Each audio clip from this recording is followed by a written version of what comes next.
હંમેશા જે રબારી સમાજ દ્વારા બનાસકાંઠા ગોપાલ સેના દ્વારા ધાનેરામાં રબારી સમાજ દ્વારા જે ગોપાલ સેના દ્વારા ગણપતિ બાપાના આયોજન કાર્યક્રમમાં આજે ધાનેરાના ધારાસભ્ય શ્રી માવજીભાઈ સાહેબ, પૂર્વ ધારાસભ્ય શ્રી નથાભાઈ અને વિવિધ સમાજના બળવંતસિંહ રાવની બધી સમાજના આગેવાનો સરપંચશ્રીઓ હાજર રહ્યા. એમનો આભાર. અને ગણપતિ બાપા જે રીતે વિઘ્ન હરતા છે એ રીતે ધાનેરાની ધરતી હંમેશા સન્માનલાયક ધરતી છે. રબારી સમાજ પણ દેવાથી દેવને માનનાર છે. તેની સાથે હંમેશા માટે સરપંચોને પણ એ સંદેશો આપ્યો છે કે આપણે ગામમાં ચૂંટણી જીત્યા પછી કુંભવાદ ભૂલ્યા વગર આખા ગામનું કામ થાય એ ગણપતિ બાપાના આચરણથી આપણે પ્રાપ્તિ કરી અને ગણેશજી જે રીતે વિઘ્ન હરે છે એ રીતે આપણે પણ કોકના વિઘ્ન આવે ત્યારે હનુમાનજી સાહેબ જેવા રહે. અને દરેકમાં કૃષ્ણ ભગવાને કીધું છે હણો અને હણો, એમ સત્યના અર્થે ગણપતિ બાપાનો સમૂહ સાથે આજે અમે પણ ધાનેરાની દરેક સમાજના લોકો હાજર રહ્યા. એમનો પણ આભાર માનીએ છીએ અને આવનારા સમયમાં પણ ગણપતિ બાપા બધાના વિઘ્ન હરે, સારા લોકોને સદભાગ સાથે બધાને શક્તિ અને ભક્તિ આપે. સૌની જય ગણેશ.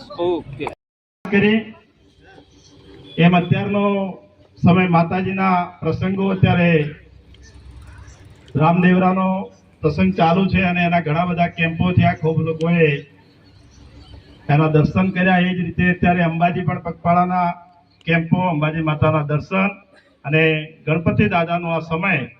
અને એમાં છેલ્લા 10 દિવસથી ગણપતિ દાદાના પ્રસંગોની અંદર આપણે સૌ જ્યારે ઉજવી રહ્યા છીએ ત્યારે આપ સૌને આ બધા જ પાવન પ્રસંગોની ખૂબ ખૂબ શુભકામનાઓ પાઠવું છું. અને પરમ કૃપાળુ પરમાત્માને પ્રાર્થના કરીએ કે આ જ પ્રકારનું કામ આપણે સૌ ભેગા મળીને કરીએ, એવી આજના તબક્કે સૌને શુભકામનાઓ પણ પાઠવું છું. આ પ્રસંગની સાથે સાથે હમણાં જ આપણે નવનિયુક્ત સરપંચોનું જેમનું સન્માન કર્યું, એ સૌ સરપંચોને પણ હું ખૂબ ખૂબ અભિનંદન આપું છું. આ એક વિશેષ પ્રકારની જવાબદારી. આમ ઘણા બધા ઇલેક્શનો, ચૂંટણીઓ આવતી હોય છે, પણ સરપંચની ચૂંટણી ખૂબ કાઠી હોય અને મુશ્કેલ હોય છે. એવામાંથી તમે જ્યારે નિપુણ થઈને વિજેતા થયા હો ત્યારે તમામ પ્રકારના ભેદભાવ ભૂલી અને ગામનો વિકાસ, સમગ્ર માનવ જાતનો વિકાસ થાય અને સૌને ઉપયોગી થાય એ પ્રકારનું કામ આપ આપના ક્ષેત્રમાં કરો, એવી આપ સૌને શુભકામનાઓ પણ પાઠવું છું. મારા અગાઉના વક્તાઓ નરસિંહભાઈએ ખાસ કરીને દરેક બાબતનો અને બાપજીએ પણ બધી જ વાતના ઉલ્લેખો કર્યા છે. પરંતુ આજના સમયની અંદર જે તાતી જરૂરિયાત છે એ ધર્મ, અને ધર્મ માટે આપણે જ્યારે આ ભેગા થયા છે, કામ કરીએ છીએ. ધર્મ અને શિક્ષણ આ બે કોઈ પણ સમાજ, કોઈ પણ વિસ્તાર માટેનું પાયાનું કામ છે. અને ધર્મ હશે તો ધર્મની સાથે સાથે શિક્ષણનું કામ પણ આપણે કરતા આવ્યા છીએ અને ધર્મની સાથે પેરેલલ કામ છે.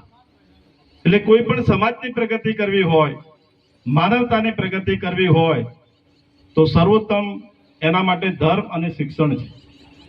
અને આજે આપ સૌને હું અભિનંદન આપું છું નદાભાઈ સાહેબ કે અમારા સમાજે છેલ્લા 6 મહિના 12 મહિનાથી જે શિક્ષણની જ્યોત ચલાવવા માટે કરી અને ગામડે ગામડેથી એક પણ વડીલ અને બધા જ યુવાનો કામે લાગી અને ખૂબ મોટું ફંડ કરી અને આપ સૌના આશીર્વાદથી આપણે 4 વીઘા જગ્યા પણ લઈ શક્યા છે.